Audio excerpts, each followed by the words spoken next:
नमस्कार, मैं कमलेश कबीर आपका एक बार फिर स्वागत करता हूं इस नए एपिसोड में। आज के इस अंक में हम बात करेंगे ममता बनर्जी की विपक्षी गठबंधन की और राहुल गांधी की भारत जोड़ो न्याय यात्रा की। सबको अंदेशा था, सिर्फ जो चरण चुंबक जिसको हम कहते हैं, क्योंकि ये शब्द भी जो है वो कांग्रेस पार्टी की सुप्रिया श्रीनेत ने दिया था। तो जो कांग्रेस पार्टी के जो चरण चुंबक है उनको आज भी यकीन नहीं होगा, आज भी वो लोग जो है वो दूसरों को ही गालियां देते हुए नजर आएंगे। लेकिन बात क्या थी उसको भी हम थोड़ा सा समझ लेते हैं। ममता बनर्जी ने आज साफ तौर से ये इशारा कर दिया कि वो अब इस गठबंधन का हिस्सा नहीं रहेगी। अब कांग्रेस पार्टी के जो जितने भी जो फॉलोवर्स है चरण चुंबक सुप्रिया श्रीनेत के अनुसार, उन सबको सबसे पहले तो मैं ये बताना चाहूंगा, इससे पहले जो भी हमने वीडियो बनाए उसमें हमने पहले ही बात की थी कि ये गठबंधन जो है वो ज्यादा दिन चलेगा नहीं। वजह क्या थी? वजह थी सीट शेयरिंग का फॉर्मूला, क्योंकि जब भी ये सीट शेयरिंग के फॉर्मूले पे आएगी तो इनकी बात बनने वाली है नहीं। और इसका सबसे बड़ा एक कारण और मैं आपको बता देता हूं, इससे पहले हमने एक वीडियो में बात भी की थी, जब ममता बनर्जी और अरविंद केजरीवाल, और अब भी देखिएगा इस गठबंधन को तोड़ने में सबसे पहले प्राथमिकता में अगर हम देखें तो ये दोनों ही बड़े नेता जो है, ये दोनों ही इस गठबंधन से पहले से ही पल्ला झाड़ने की तैयारी में थे, लेकिन बाहर निकलने का रास्ता इनको दिख नहीं रहा था। लेकिन अब जब लोकसभा चुनाव बिल्कुल नजदीक आ चुके हैं तो अब इनको लग रहा है कि गठबंधन में ज्यादा समय खराब करने से अच्छा है कि ग्राउंड पे उतर के जो लोकसभा क्षेत्र है वहां पे चुनाव का प्रचार प्रसार किया जाए, क्योंकि ये ऑलरेडी भारतीय जनता पार्टी के मुकाबले लेट चल रहे हैं। और इसका संकेत कहां हुआ था? इसका संकेत दिया था ममता बनर्जी ने, जब प्रधानमंत्री फेस को चेहरे को लेकर एक बात चली थी एक मीटिंग में, तो उस मीटिंग में राहुल गांधी के बजाय मल्लिकार्जुन खड़गे का नाम आगे करके और राहुल गांधी को किनारा कर दिया था। तभी इन लोगों को समझ जाना चाहिए कि ममता बनर्जी जो है वो इसका हिस्सा नहीं रहेगी, और उनका समर्थन किया था अरविंद केजरीवाल ने। और अरविंद केजरीवाल के ऊपर वैसे अगर हम देखें तो अमित शाह ने पहले ही बात की थी, लेकिन हमने भी लगातार जो वीडियो बनाए उनमें बात की थी कि अरविंद केजरीवाल जब दिल्ली का अध्यादेश जो बिल था, कांग्रेस पार्टी का समर्थन मिलने के बाद में जब वो पास हो गया लोकसभा और राज्यसभा से, तो उसके बाद में ये कयास लगाए जा रहे थे कि अब अरविंद केजरीवाल जो है वो शायद ही गठबंधन का हिस्सा रहे, या फिर वो भी इस गठबंधन से जो है वो बाहर निकलने का एक रास्ता देखेंगे। और हुआ भी यही। जहां ममता बनर्जी ने स्टेटमेंट दिया, उनका कहना है कि वो कांग्रेस पार्टी के साथ पश्चिमी बंगाल में मिलकर चुनाव नहीं लड़ेगी, जबकि अभी 27 जनवरी के आसपास जो है वो राहुल गांधी की भारत जोड़ो न्याय यात्रा, उसका अनुमान है कि वो पश्चिमी बंगाल पहुंचेगी। तो इससे पहले ये एक बहुत बड़ा, और उसके बाद से ही जो है वो विपक्ष की बेचैनी आपको देखने को मिल जाएगी। जैसे विपक्ष के, चाहे आप जेडीयू की बात करें, चाहे आरजेडी की बात करें, किसी भी नेता की आप बात करें, उनके स्टेटमेंट जो है वो आना शुरू हो चुके हैं। और अभी भी उनको ये जो है, चाहे वो उद्धव ठाकरे की शिवसेना हो, इसके अलावा सुप्रिया शुल्ले हो, उन सबका आप स्टेटमेंट देखोगे तो आप देखिएगा कि वो फिर अभी भी जो है वो उम्मीद नहीं लगा रहे। इन सबको पता था कि इसका गठबंधन का कोई भविष्य नहीं है, लेकिन फिर भी ये जनताओं को जो है वो बेवकूफ समझते हैं। और बेवकूफ समझने का मतलब यह है कि राम मंदिर की प्राण प्रतिष्ठा से इन्होंने किनारा किया, पूरे विपक्ष ने। और आप देखिएगा कि एक ही दिन ऊपर हुआ है, और उससे पहले इनमें खुद में ही जो है वो भगदड़ मचना शुरू हो चुकी है।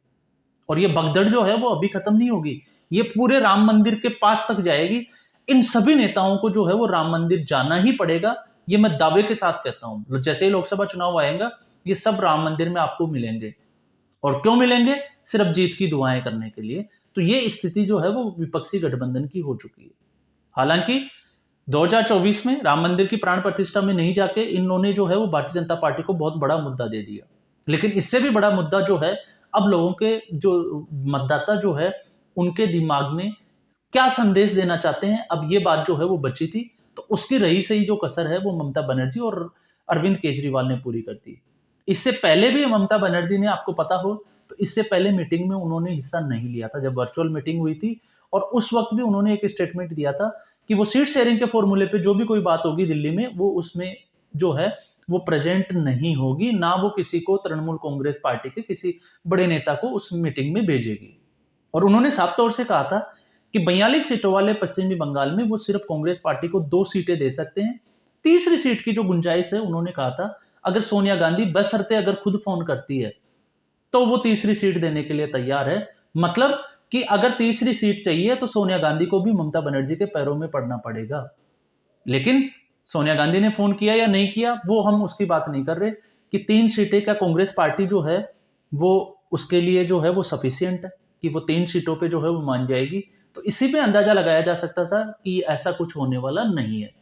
ठीक वैसे ही आज जो है वो आम आदमी पार्टी भगवंत मान ने पंजाब में जो है वो सभी सीटों पे चुनाव लड़ने का ऐलान कर दिया है।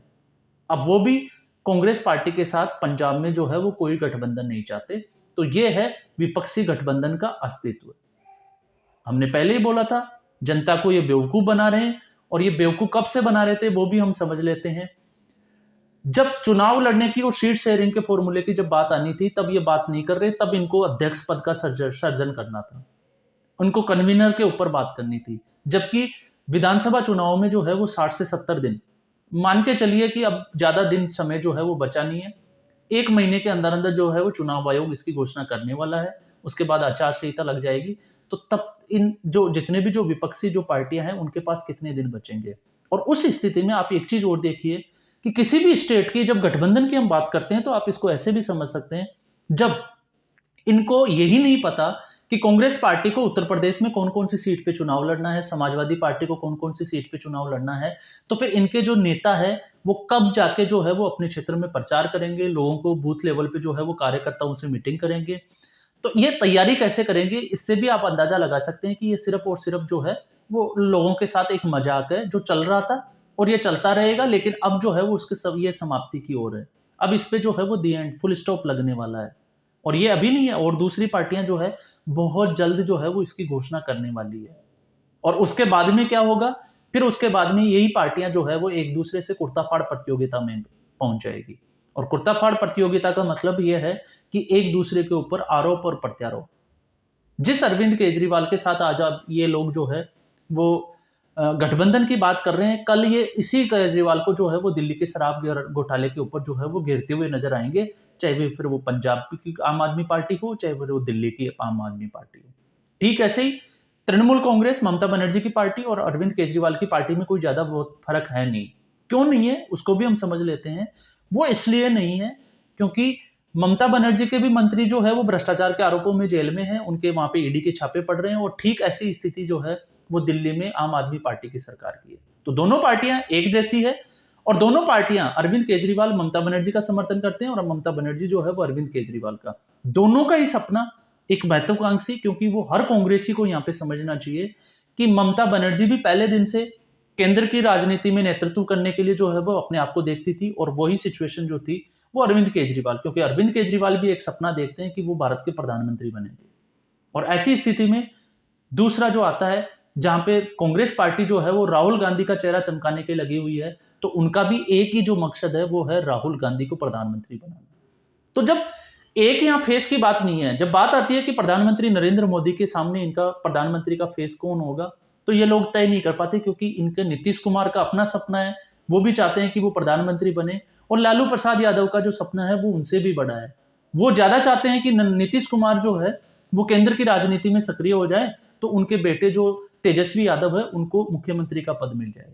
तो ये जो है वो सब अपने अपने स्वार्थ के लिए, ये हम इसको ये नहीं कह सकते कि ये निस्वार्थ भाव से, इनका मकसद जो है वो एक नहीं है। इन सभी पार्टियों का मकसद जो है वो स्वार्थ है। और स्वार्थ क्या है, सबको प्रधानमंत्री बनना है। लेकिन सभी पार्टियां ये चाहती है कि उनके क्षेत्र में जब आए तो दूसरी पार्टियों के बजाय वो जो है वो खुद ही चुनाव लड़े। तो इनमें त्याग और बलिदान जिसको हम कहते हैं कि ये छोड़ने के लिए कोई भी तैयार नहीं है। पाना सब कुछ चाहते हैं लेकिन छोड़ना नहीं चाहते। और यही स्थिति आप देखिए, जब इससे पहले सीट शेयरिंग के फॉर्मूले पे, और आपको पता होगा हमने एक वीडियो में बात की थी कि इसी गठबंधन ने एक जो है वो ऐलान किया था कि अक्टूबर में और सितंबर अक्टूबर में ये जो विपक्षी गठबंधन है ये भोपाल में एक बहुत बड़ी रैली करेगा। उस रैली का अब तक क्या हुआ, आज तक कोई ऐसी रैली इनकी गठबंधन की तरफ से हुई नहीं। मीटिंग होती है, खाना खाते हैं, फोटो खिंचाते हैं और चले जाते हैं, इससे ज्यादा ये अभी आगे बढ़े नहीं है। और आप एक अचरज और करोगे, आपको अचंभा होगा कि अभी तक, जब इन लोगों ने, आपको पता होगा 2 महीने पहले 14 लोगों की एक टीम बनाई थी जो सीट शेयरिंग के फॉर्मूले पे काम करेगी, लेकिन ममता बनर्जी का ये कहना है कि अभी सीट शेयरिंग के ऊपर जो है वो बातचीत भी नहीं हुई है। ये इस गठबंधन का अभी तक का हाल है, ये अभी तक का इसका ब्यौरा है। उलझता ज्यादा जा रहा है और सुलझ कम रहा है। आरोप प्रत्यारोप आप लोग देख ही रहे हो। और अब और ज्यादा दिलचस्प हो जाएगा जब राहुल गांधी की ये यात्रा, भारत जोड़ो न्याय यात्रा जो है, वो पश्चिमी बंगाल में एंटर करेगी। उसके बाद में राहुल गांधी क्या वहां की सरकार के ऊपर हमला बोलेंगे, जैसे मणिपुर में भारतीय जनता पार्टी की सरकार पे उन्होंने हमला बोला। और मणिपुर चुनाव भी इसीलिए था उन्होंने, क्योंकि एक तो ईसाई बाहुल्य है, तो ईसाई बाहुल्य उनको लगता है कि उनकी माताजी जो है वो ईसाई है तो उनको सपोर्ट मिलेगा। और दूसरा जो मणिपुर हिंसा का मुद्दा था। उसके बाद में आसाम में उन्होंने जो है वो प्रधानमंत्री मोदी को हराने चले थे, केंद्र की जहां सरकार के ऊपर जो है वो आरोप लगाने चले थे, टक्कर केंद्र सरकार से लेने थे, लेकिन वो उलझ गए क्षेत्रीय पार्टियों से। वहां पे उन्होंने हेमंता बिस्वा शर्मा से टक्कर लेना स्टार्ट की। तो फिर अगला जो है आप देखिएगा मेघालय, और अब जो है वो पश्चिमी बंगाल। तो पश्चिमी बंगाल में जो है अधीर रंजन चौधरी देर सबेर वो हर बार जो है वो गाये बगाए जिसको हम कहते हैं, वो लगातार ये आरोप लगाते हैं कि ममता बनर्जी जो है वो बंगाल में हत्याएं करा रही है और उनसे बड़ा जो है वो राजनीति में कोई तानाशाह नहीं है। और फिर वही वो व्यक्ति ये बोलते हैं कि प्रधानमंत्री नरेंद्र मोदी जो है वो सबसे बड़े तानाशाह है। तो फिर ये कॉन्फ्लिक्ट जो होता है वो थोड़ा सा बढ़ जाता है। तो अब आप देखिएगा इनका हश्र क्या होता है। क्यों? क्योंकि अब जिस हिसाब से ममता बनर्जी ने मोर्चा संभाला है, तो ये कांग्रेस पार्टी के खिलाफ क्या क्या बोलेंगे ये आपको पता चलेगा 27 जनवरी के बाद। लेकिन इससे पहले दूसरी पार्टियों को क्या मैसेज जाता है जो क्षेत्रीय पार्टियां हैं, क्योंकि बहुजन समाजवादी पार्टी पहले से ही पल्ला झाड़ चुकी है कि वो कांग्रेस पार्टी के साथ और अखिलेश यादव की समाजवादी पार्टी के साथ कोई गठबंधन नहीं चाहती है। क्यों नहीं चाहती है? क्योंकि उनको डर है। इससे पहले उन्होंने गठबंधन किया था, लेकिन सीटें बहुजन समाजवादी पार्टी की उत्तर प्रदेश में ज्यादा थी, क्योंकि दलित राजनीति, दलित वोटर्स जो है वो उनका एक कोर वोटर है और मुस्लिम वोटर, तो वो नहीं चाहती कि उनका वोट बैंक जो है वो दूसरी पार्टी को शिफ्ट हो जाए। ठीक ऐसे ही केजरीवाल दिल्ली में जो है वो 4 और 3 की सीट का आपको पता होगा कि एक फॉर्मूला बन के आया था कि 4 और 3 की सीट का सीट शेयरिंग का फॉर्मूला जो है वो उस पर सहमति बनी है। लेकिन कौन सी पार्टी 4 सीटों पे चुनाव लड़ेगी, 3 सीटों पे कौन सी लड़ेगी, इसका जो है वो अभी तय नहीं है। लेकिन पंजाब में जो है वो इसका उलट है कि जो आम आदमी पार्टी और कांग्रेस पार्टी पंजाब में आपस में जो टक्कर पे है, एक दूसरे के ऊपर अंगुलियां उठाएगी, एक दूसरे के मंत्रियों को, क्योंकि आपको पता है नवजोत सिंह सिद्धू और भगवंत मान एक दूसरे को चोर तक कह चुके हैं, वो इस राजनीति तक आ गए। तो क्या वो दिल्ली में समर्थन देंगे कि आप कांग्रेस का जो कोर वोटर जो दिल्ली का है उसको ये बोलेंगे कि आप आम आदमी पार्टी का जो है वो सपोर्ट करें? तो ऐसा जो है वो नजर नहीं आता। तो यही स्थिति जो है वो अब पूरे देश में बनती चली जाएगी। और इसके बाद में आप मान के चलिए 2019 की जो सीटें थी उसको भी अगर पूरा विपक्ष रिपीट कर जाए तो ये विपक्ष के लिए बहुत बड़ी जीत मानी जाएगी, क्योंकि अभी तक अंदेशा इसका लग नहीं रहा है। जिस हिसाब से राम मंदिर के 22 जनवरी का जो समारोह हुआ है और कल की जो भीड़ देखी गई है राम मंदिर के प्रांगण में, जहां पे श्रद्धालुओं की जो भीड़ थी, उस हिसाब से आप अंदाजा लगा सकते हैं कि लोकसभा चुनाव में क्या होने वाला है। तो राम के वो समर्थक, राम के जो फॉलोवर्स है, भगवान राम में जिनकी आस्था है, तो आप अंदाजा लगाइए कि उनका वोट बैंक जो है वो कहां जाने वाला है। और मैं इसलिए कह रहा हूं क्योंकि आस्था होना अलग बात है, और जब अयोध्या ये पूछेंगे और पहुंचेंगे और भव्य राम मंदिर देखेंगे और अयोध्या नगरी का कायापलट देखेंगे, तो फिर इनका वोट जो है वो किसको जाएगा? तो सीधे तौर पे नरेंद्र मोदी जो है वो 2019 के मुकाबले 2024 में बहुत बड़े नेता बन के उभरेंगे। 2024 के लोकसभा चुनाव में ये आप जो है ये आप मान के चलिए, मैं दावे के साथ कह सकता हूं। तो ये जो है ये है विपक्षी गठबंधन का हाल। और अभी यहां तक है, अभी आप देखते जाइए 5 से 10 दिन में जो है वो तस्वीर और ज्यादा साफ होना शुरू हो जाएगी जब ये एक दूसरे के ऊपर गालियां देते हुए नजर आएंगे। तो आज के एपिसोड में बस इतना ही, फिर हम एक नए एपिसोड के साथ हाजिर होंगे। तब तक के लिए नमस्कार।